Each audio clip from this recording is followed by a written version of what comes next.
حدیث پاک میں ہے، حضور نبی اکرم صلی اللہ تعالیٰ علیہ وآلہ وسلم سے ایک صحابی نے سوال کیا، ایک سائل نے آ کر، حدیث میں آتا ہے سنن ابن ماجہ میں، سئل رسول اللہ صلی اللہ علیہ وآلہ وسلم عن الوالدین فقال للسائل ہما جنتک و نارک او کما قال۔ حدیث میں ہے کہ ایک شخص آیا حضور علیہ الصلوۃ والسلام کی بارگاہ اقدس میں، اس نے آ کے پوچھا حضور صلی اللہ علیہ وسلم والدین کے حقوق کیا ہے، یا والدین کے بارے میں کچھ ارشاد فرمائیے۔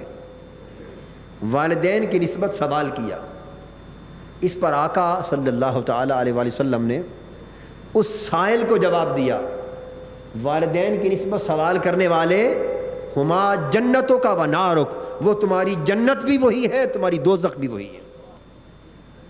جنت بھی تمہاری وہی ہے اور دوزخ بھی تمہاری۔ کیسے؟ کہ خدمت کرو گے تو وہ تمہیں جنت کا باعث بن جائیں گے، اور خدمت ترک کر دو گے، دکھ دو گے تو دوزخ کا باعث بن جائیں گے۔ اب بتائیے اس میں نماز، روزے اور باقی نفلی عبادتوں کے ذکر کہاں رہے؟ اس حدیث پاک پر اگر کنسنٹریٹ کریں تو پتہ چلا کہ ایک شخص ویسے پوری پنجگانہ نمازیں ادا کرنے والا، روزے رکھنے والا، حج ہر سال کرے، نفلی حج کرے، عمرے کرے، کثرت سے صدقہ خیرات کرے، عالم ہو، عامل ہو، ہر نفلی نیکی اس کے اندر موجود ہو، مگر ماں باپ کا گستاخ، خدا نہ خواستہ ماں باپ کی خدمت نہ کرتا ہو، ماں باپ کا دل دکھی کرتا ہو، تو یہ حدیث پاک بتاتی ہے ہما جنتوں کا و نارک، اس کی ساری عبادتیں اللہ کی بارگاہ میں مقبول نہیں ہوں گی، وہ ان ساری عبادتوں کے باوجود دوزخ میں دھکیل دیا جائے۔ ان اسلام کا جو نظام ہے اس کے احکام آپس میں انٹر لنکڈ ہیں، یعنی ریسیپروکلی ریلیٹڈ ہیں، ایک دوسرے کے ساتھ لازم و ملزوم ہیں، ایک دوسرے پر ان کا انحصار ہے، آپس میں مربوط ہے۔ یعنی آپ 9 جز کریں اور 10واں جز جو اہم ترین جز ہے وہ چھوڑ دیں اور کلیم کریں کہ 9 اجزاء کی بنا پر بخشش ہو جائے، نہیں۔ قرآن کہتا ہے یا ایھا الذین آمنوا ادخلوا فی السلم کافہ، ایمان والو اسلام میں داخل ہونا ہے تو پورے ہو جاؤ، مذاق نہ بڑھاؤ کہ کچھ کو مان لو کچھ کو چھوڑ دو۔ یہ جو پک اینڈ چوز ہے اسلام کے اندر مقبول نہیں۔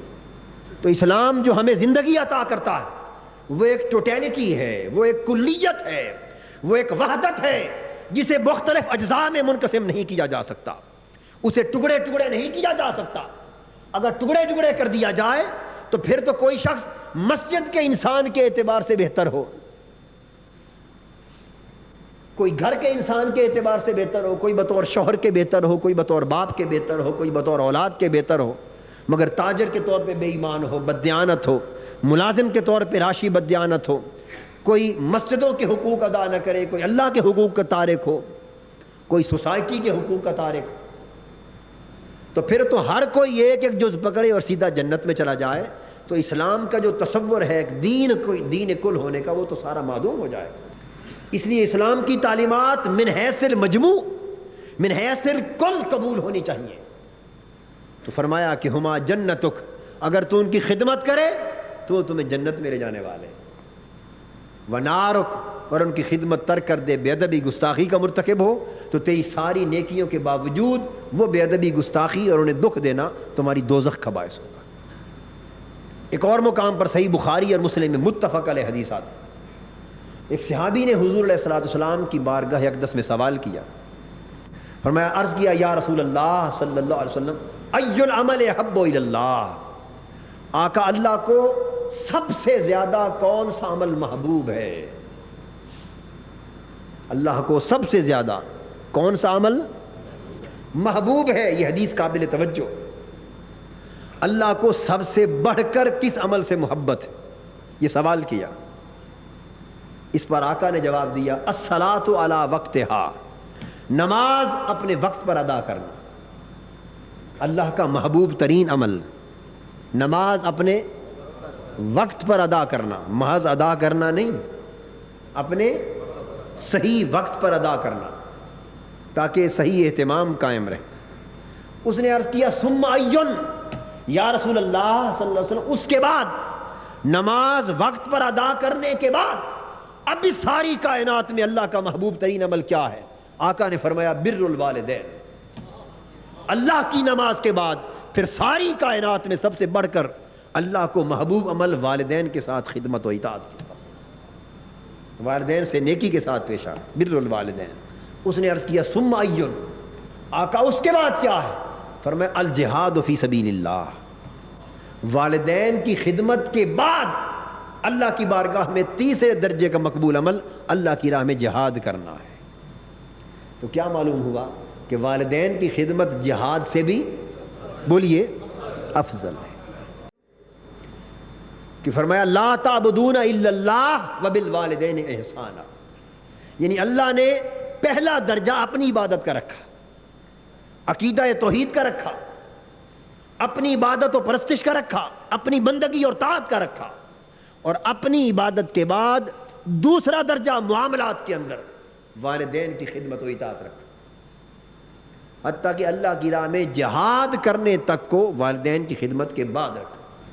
حضور نبی اکرم صلی اللہ تعالیٰ علیہ وآلہ وسلم نے اس قدر کثرت کے ساتھ والدین کی خدمت کی فضیلت بیان فرمائی جس کا احاطہ نہیں کیا جا سکتا۔ ایک حدیث پاک میں آتا ہے کہ ایک شخص حضور علیہ الصلوۃ والسلام کی بارگاہ اقدس میں حاضر ہوا، عرض کیا آقا مجھے اجازت دیجئے میں جہاد پر جانا چاہتا ہوں، اجازت دیجئے میں جہاد پر جانا چاہتا ہوں۔ اب آپ اندازہ فرما لیں کتنی بڑی نیک خواہش ہے۔ اگر کسی کے اندر یہ آرزو ہو تو کوئی امکان ہے اس بات کا کہ حضور علیہ الصلوۃ والسلام اس کو منع فرما دے؟ ظاہراً کوئی امکان ہے کہ منع فرما دے؟ نہیں۔ عرض کیا حضور میں جہاد پر جانا چاہتا ہوں، اجازت دیجئے۔ اس پر آقا صلی اللہ تعالیٰ علیہ وآلہ وسلم نے فرمایا کہ کیا تمہارے والدین ہیں؟ کیا تمہارے والدین ہیں؟ عرض کیا یا رسول اللہ صلی اللہ علیہ وسلم جی ہاں زندہ ہیں، جی ہاں زندہ ہیں۔ فرمایا فرج الی والدیک واحسن صحبتہما وفی روایتاً ففیہما فجاہد۔ فرمایا جہاد کی اجازت لینے والے لوٹ جا اپنے والدین کی طرف، ان کی خدمت کر، ان کی طاعت بجا لا، یہی تیرا جہاد ہے۔ ففیہما فجاہد، جا ان کی خدمت اور صحبت بجا لا، بس اسی میں تو جہاد کر، والدین کی خدمت میں جہاد کر، یہ سب سے بڑا جہاد ہے۔ کیونکہ جو اس جہاد سے فارغ ہو چکا ہو اسے اس دوسرے جہاد پر جو اللہ کے دین کی سربلندی کے لیے جہاد ہے، بعد میں وہاں جانے کی اجازت ہے۔